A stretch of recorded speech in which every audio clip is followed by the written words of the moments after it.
In your fourth semester, you have already completed Macroeconomics 1.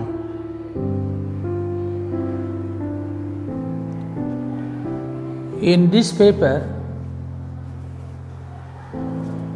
you have studied the concepts of macroeconomics, national income concepts and its computation,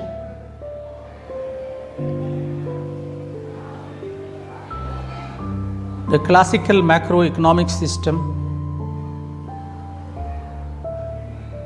and the elementaries of Keynesian macroeconomics.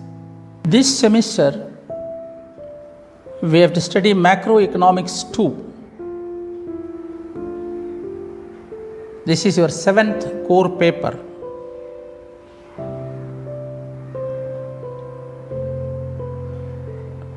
The instruction hours are 4. The number of credits 3. The paper is divided into 4 modules. Module 1, components of aggregate demand in the Keynesian system. Module 2, money, prices and interest rates. Module 3, inflation, unemployment and trade cycles. Module 4, macroeconomic policy. Start our module 1. The title of the module is Components of Aggregate Demand in the Keynesian System. The subheading is Consumption Function.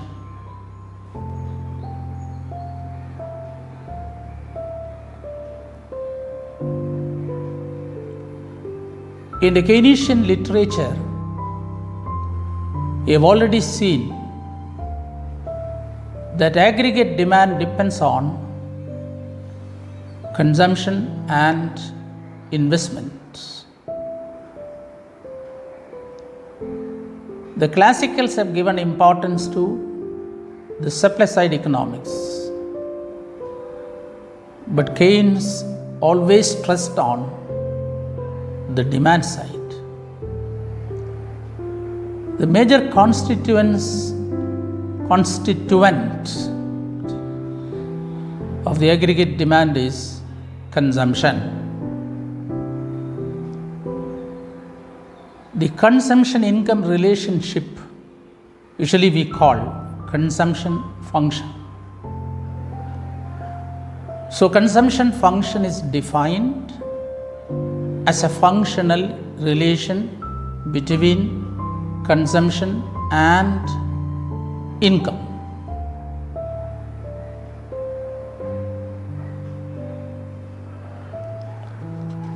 In terms of a notation, we can put consumption function as C is equal to f of y. C, the consumption which is the independent variable.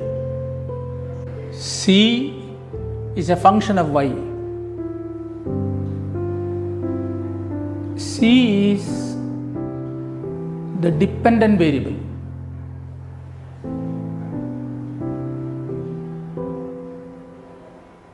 Y is the independent variable. C is consumption, Y is income. Consumption function is of 2 types. 1, linear consumption function.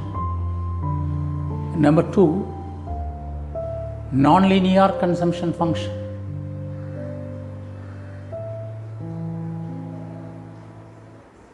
Linear consumption function is one whose slope remains constant throughout. Whereas in nonlinear consumption function, the slope varies. Slope varies.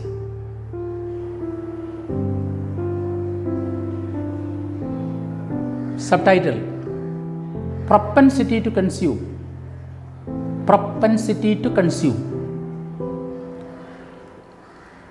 The propensity to consume schedule is a list of current income and current consumption. We can show the propensity to consume with the help of the following table.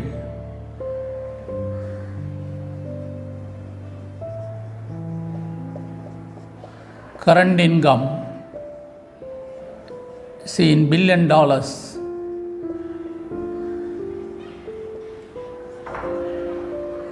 Current consumption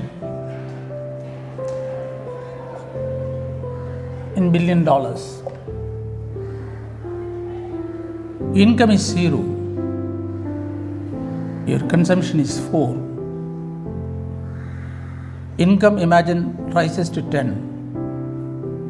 Consumption 12. Income to 20. Consumption to 20. Income 30. Consumption, imagine, it is 28. Income 40 is 36. Income 50, it is 44.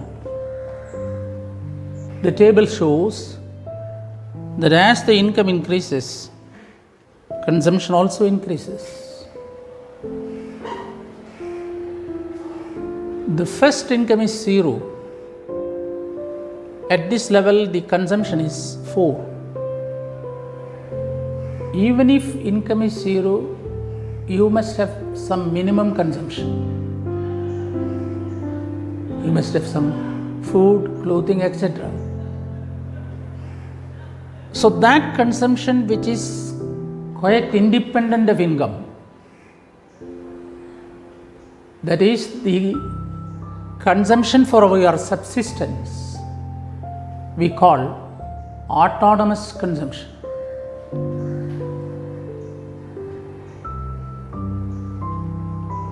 This autonomous consumption, here it is 4. The autonomous consumption is met by dissaving.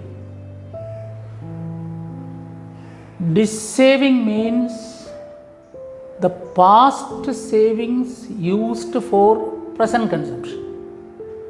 It's the definition of dissaving. I will repeat, the past savings used for the present consumption. And when income rises to 10, consumption is higher. Again there is dissaving. But when the income rises to 20, consumption is 20. Consumption and income are equal. When income is 30, consumption rises to 28. This way it goes up. Which means a constant proportion of income is used for consumption. That is, consumption varies in a constant proportion with the income. Here it is 8. When income increases by 10 billion, consumption increases by 8. So that 8 divided by 10, it's a ratio, which is usually called marginal propensity to consume. So this linear relation between consumption and income we can represent by C is equal to A plus BY. That is, C is equal to A is 4 plus 0.8y, where A is greater than 0, B is less than 1, and B is your marginal propensity to consume.